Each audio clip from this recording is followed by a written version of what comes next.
The story begins with a man wearing a suit who is staring at a mirror in the toilet. A voice speaks out asking, "Who are you?" The face of the man is revealed to be a handsome young man with silver or white hair, but in the reflection of the mirror, there is another man with almost the same looks and black hair who looks nervous. The voice speaks out again asking, "What is my name?" Just like the song from Michael Jackson, Man in the Mirror, the white-haired man is starting with the man in the mirror. The man in the reflection states that his name is Hoyeol, but the silver-haired man said his name was Grandfell Claudi Arpeus Romeo, and that he was the successor of a great clan. Hoyeol was shocked to hear this as thinks he is screwed. Just as a notification window appears in front of Claudi, Claudi was then preparing tea in a pot. He sits on the ground while preparing the tea with a calm face. He takes a sip of the tea and begins to think deeply, looking back to his past. Hoyeol now remembers that he had become the character that he had made 12 years ago in his second year of middle school. It was the second year to be exact, as he recalls the excited look of his younger self when he made the character. His younger self was laughing with joy as he continued to draw the new character with various stats. His excitement begins to form in the shape of blue flames as he yells out that another previous version of himself has finally been completed. The older Hoyeol was stunned at seeing how his younger self was acting, as he recalled that he made the character at the height of his puberty. He then remembers that a certain game had caused this situation. The game was called History of the Archana Continent, one of the greatest virtual reality games in another world. Until the service for it was terminated, it was never topped by another game, making it a legendary game. But the day the service for Archana was terminated, a news channel report is seen being broadcast to the people, informing them that the CEO of the production company Cosmo, the creators of the popular game History of the Archana Continent, Raymond, has gone missing. But something else went wrong that day, as the ground trembled and cracked, while the skies were turning a bloody red. Archana had appeared within the real world. Reality began to break as monsters from the game appeared throughout the world. People thought that the world was going to end that day. However, there were people who were assimilated with their in-game characters. Hence, players started to appear on Earth. They were able to use the skills from the game, and were able to defeat the monsters and save the Earth. Players soon became heroes, but all Hoyeol could do was fantasize about becoming a player as he stares at the TV in his room all alone. Back when he was a kid, was when he realized that even if he were to awaken his powers, he wouldn't be that famous. Young Hoyeol stares at the red stickers on various items in his house. These stickers represented items that debt collectors were going to take in South Korea. A voice keeps saying, "I'm sorry," as Hoyeol knew that buying a virtual reality login machine was tens of millions of won, and that even renting one would cost hundreds of thousands per month. His father and sister were beside as he sat there. His father apologizes to him, saying that he was a failure of a father for not allowing his son to be able to play as much games as he wanted. Short PSA: treat your parents right, guys, you never know what they are going through. Now back to the story. His sister tried to comfort their father, but Hoyeol knew that with the collapse of his father's business he couldn't play. His sister tells their father to stop crying and that not being able to play games wasn't such a big deal, and that Hoyeol will understand. But their mother tells them that she was the one that was at fault, and that he did nothing wrong as she removes her red gloves. But her sister yells at their mother, asking her what the hell was wrong with you.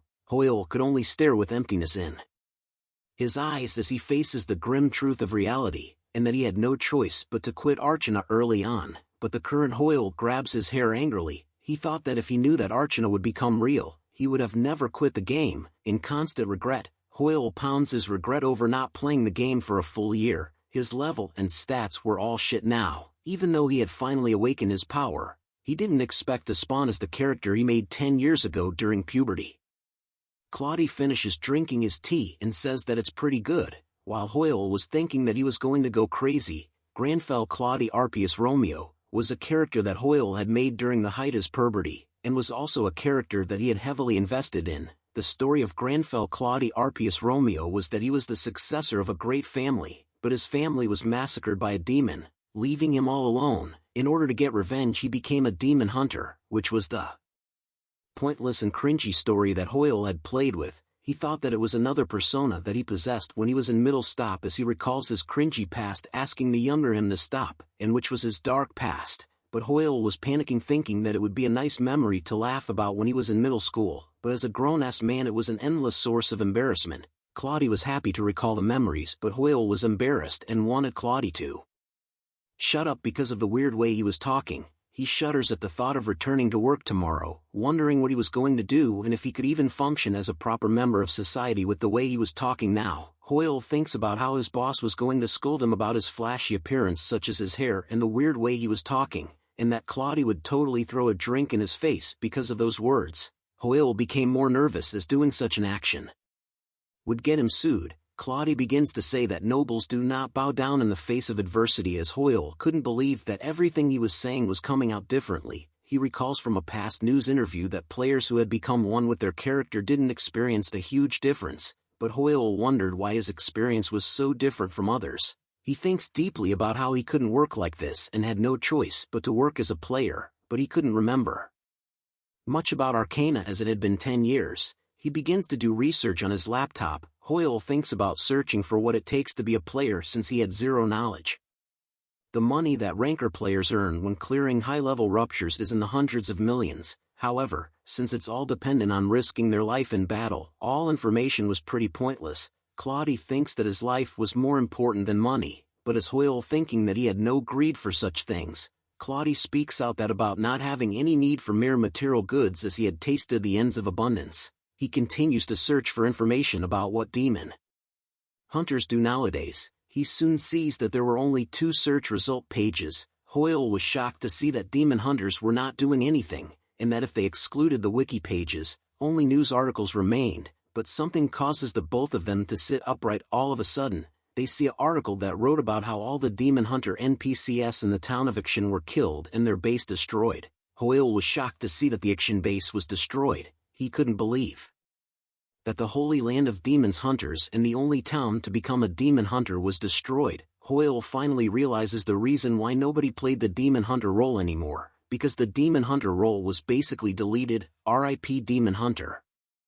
It was also known that 10 years ago the demon hunters did nothing as well. Not only did the class have low stats and an awkward way of choosing a build path, their skills were also weak, and since it was much harder to level up through hunting monsters, they were dependent on gaining experience to level up through quests. However, when compared to other classes when it came to dealing with demons, they were the greatest, but demons only appeared in demon hunter quests, and those quests were infamous for requiring players to grind. It became a pointless class for people to play, just as 2 players appeared asking if Claudi was a demon hunter and wondered why anyone would play a shitty role like that. Demon hunters were then considered to be a useless class. Hoyeol thinks about how the role being useless and not being able to proceed to the next class are 2 different things, and that the situation was bad since all the skill-teaching NPCs were dead. He thinks deeply about whether there was any more information. He begins to look through the chat message boards and sees people complaining about the update to Archana, but something catches his eyes. He looks closer to a message board that was talking about how new demons were added to the update. Hoyeol wondered what the update was, so Claudi clicked on the message. A notification appears stating that the History of Archana version 8.1.1 reality update complete. The previous version of Archana was already impossible to bear, but demons were now amongst the monsters. Player causalities had increased drastically due to the demons' strong debuffs, and that there were mental possession which even level 200 players struggle against. Hoyeol was surprised to see that demons had now appeared in reality, and that there were no demon hunters to take care of them, but he remained silent and continued to think, wondering if that he was the only demon hunter left after the fall of Action. He thinks about whether he should take charge even with a 10-year setback, but he knew that there was no promise that the demons he knew were the ones that were appearing now, as 10 years was plenty of time for things to change, as even the high-level players were struggling. He thinks about what he could do, but his younger self spoke out saying that he was weak. Catching the attention of Hoyeol, he hears his younger self speak out that he, Grandfell Claudi Arpeus Romeo, do not run away from mere demons. That is my pride.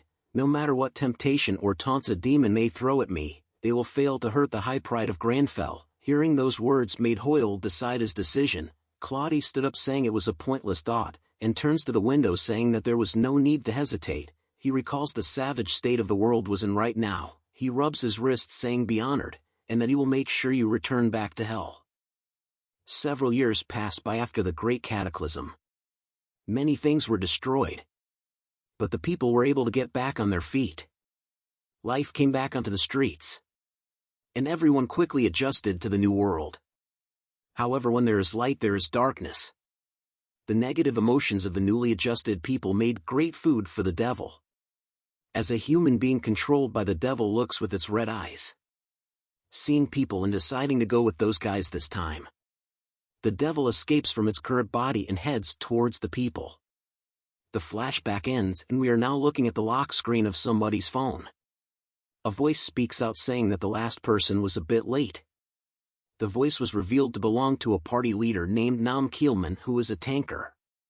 He speaks out saying that there was a minute till the promised meeting time and that they should wait a bit more. Something then catches his eyes. He spots Claudi wearing the John Wick suit. "You're already here," Claudi says.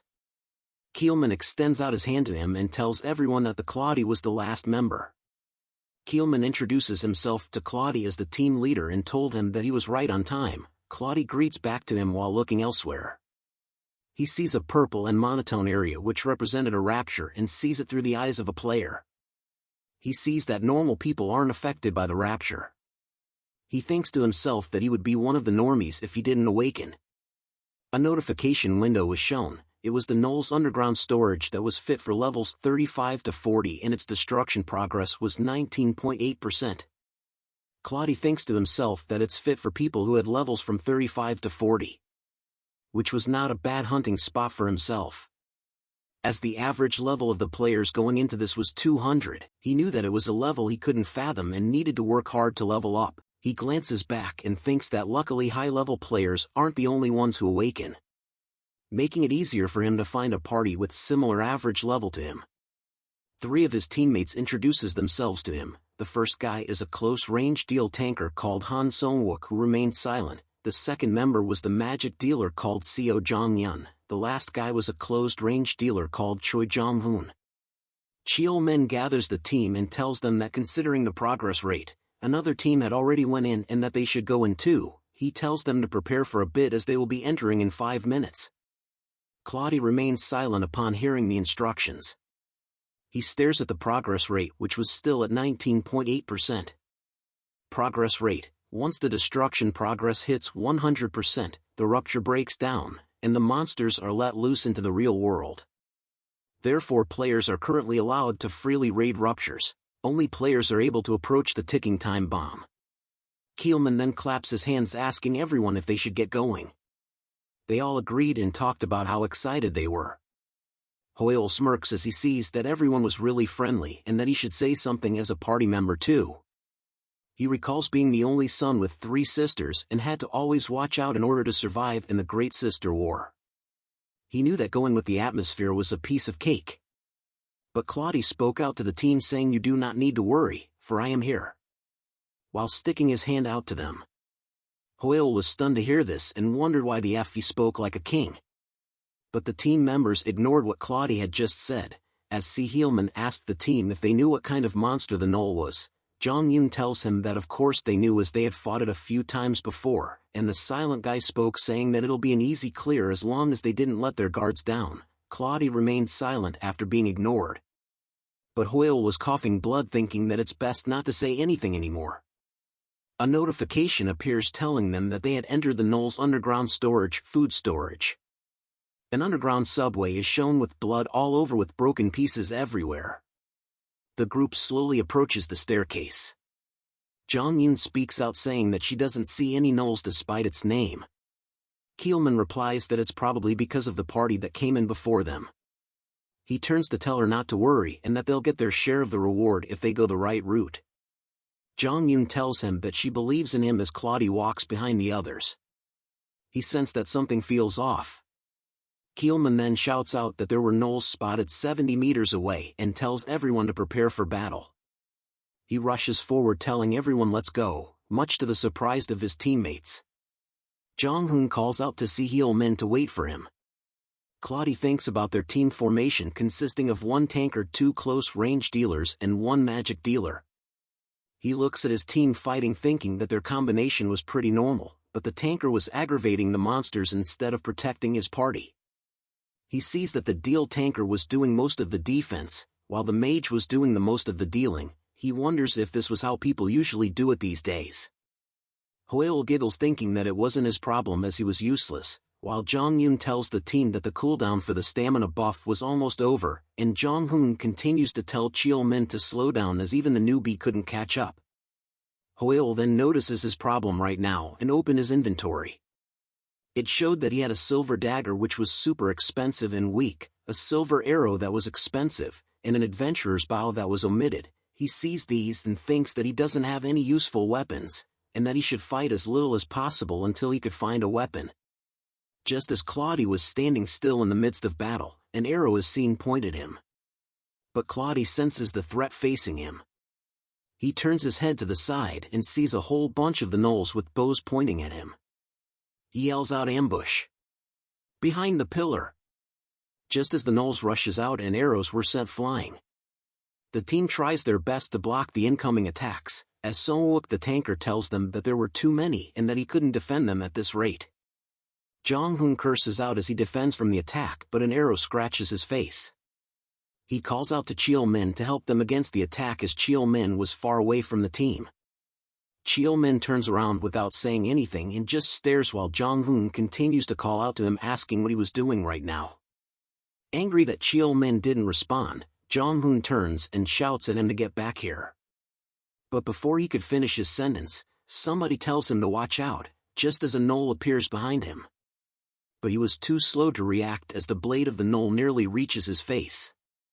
But a sharp and quick attack knocks the gnoll backwards, saving Jong Hoon. Jong Hoon was shocked to see this as Claudi was seen with a bow. He tells them that it looks like the beast has yet to be trained, and that it doesn't suit him but punishment was needed sometimes. Jong Hoon thanks Claudi but wonders why he was talking like that. Hoyeol was ashamed and didn't want to talk like this either. But their talk was interrupted as Song-wook tells them that they had missed two of the gnolls. He tells them that they were behind and needed to move, just as the gnolls attacked them with bows and their swords. Jong Yoon stood frozen with fear, whispering to herself about what she should do but that she didn't know what to do. But Claudi appears behind her telling her to calm down, and that he would get rid of the ones that approached them, and she should use a strong spell, even if it takes a while to cast. Jong Yoon was confused but agreed to his instructions just as Claudi shoots an arrow at a gnoll. Jong Hoon was stabbing each mofo and asked how much time till the casting was done. Jong Yoon informs him that it was almost done. Her spell was now ready and she yells out to every that it's coming now and to watch out. She shoots her spell called Fire Arrow. Flames begin to shoot out towards the gnolls, covering them in flames. An explosion was caused. The group had taken cover and asked if it was over. Jong Yoon asked Claudi if he was okay, but he tells her that he was fine and to look after the other teammates. Jong Yoon went to check on the others while Claudi looks at the burning bodies of the gnolls in silence. It turns out that he just wanted to see if he could pick the arrow back up like in Skyrim, as the arrow is expensive. Jong Yoon hands over a headling potion to Song-wook while anger became to grow on Jong Hoon's face.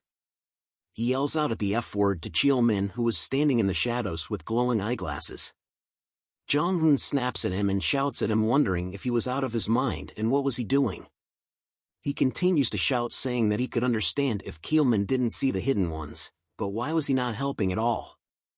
But Cheol Min remained silent as Jong Hoon continued to berate him, asking him to explain his actions. But instead of replying, a smirk grew on Cheol Min's face. He begins to laugh out loud sinisterly. Jong Hoon asked why he was laughing and wanted to hit him, but Claudi held him back.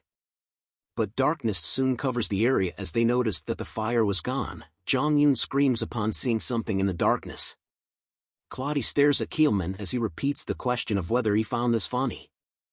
He tells them that he found it funny that a bunch of idiots were struggling in front of him. He continues to laugh as the team gathers around one another.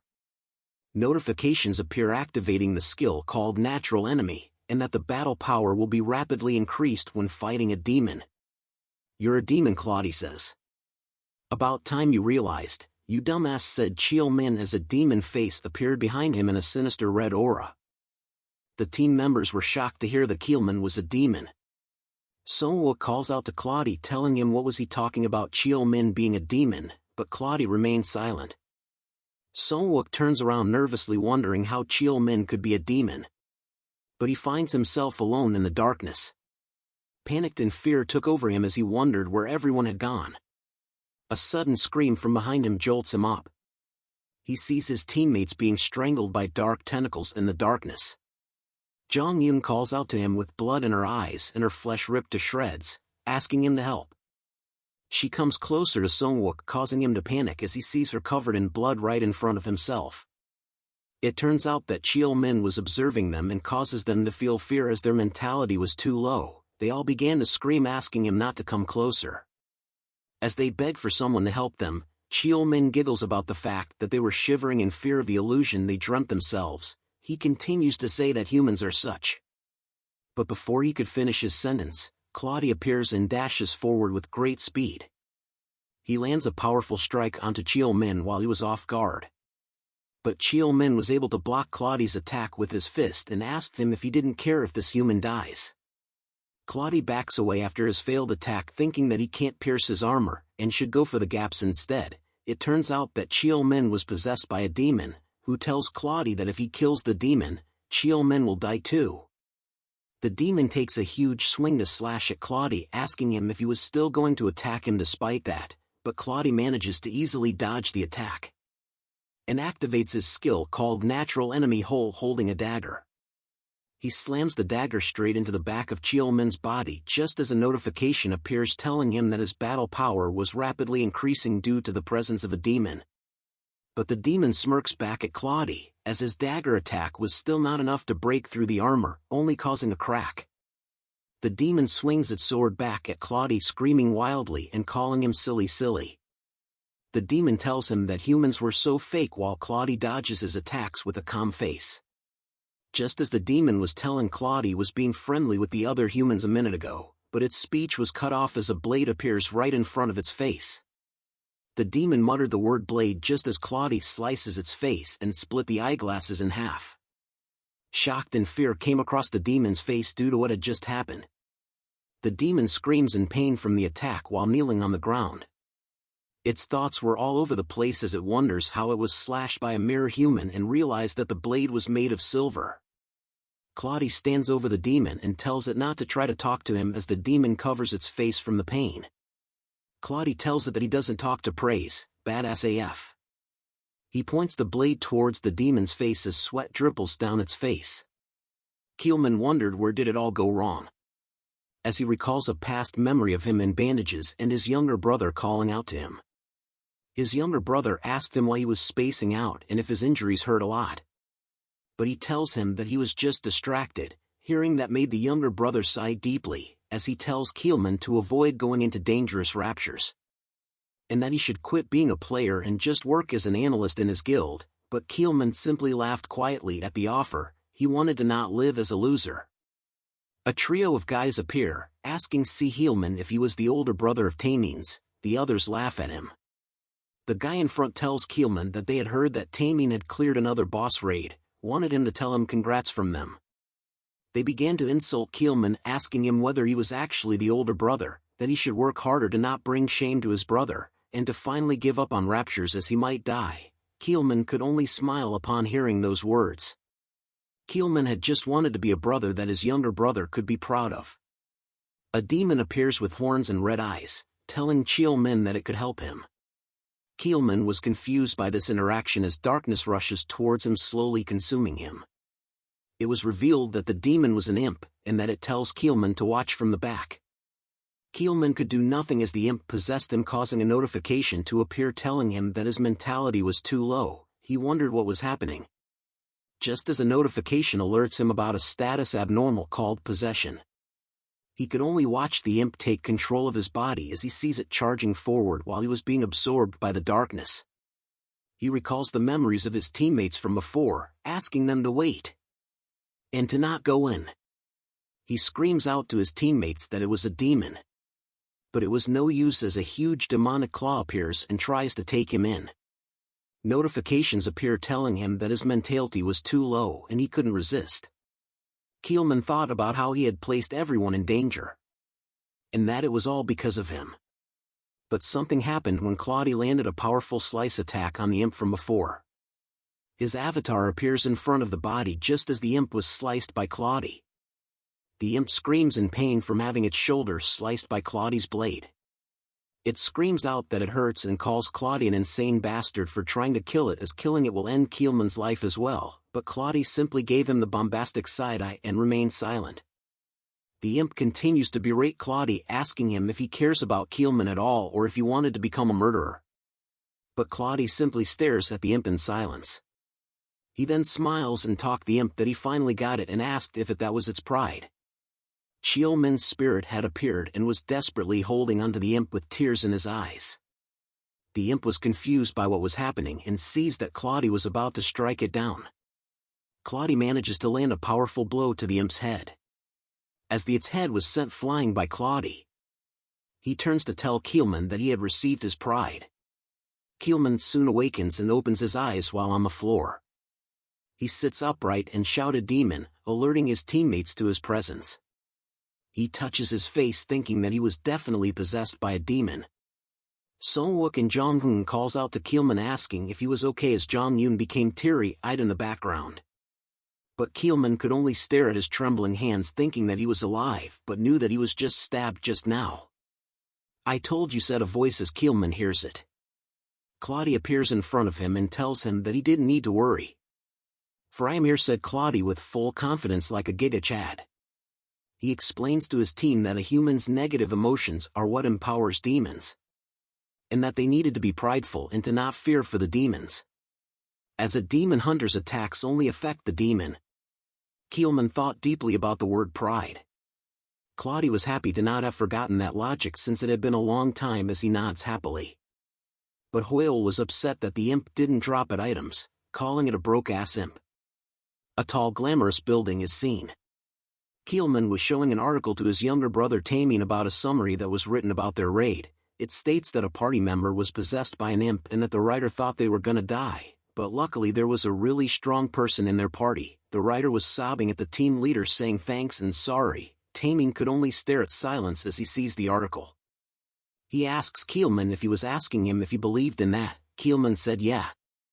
Taemin then tells him that he couldn't accept a person like that into his guild even though he was the guild leader based off on a post like that, but Keelman tells him that he was the party leader that was possessed.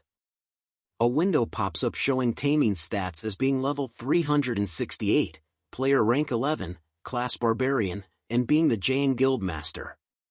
Taemin was shocked to hear that from Keelman and could only say what as his drink spills onto the ground from the shock. Thanks for watching the latest part from the voice of Manhwa. Subscribe for more content and don't forget to comment below what you want to see in the future. Like and share for more Manhwa recaps in the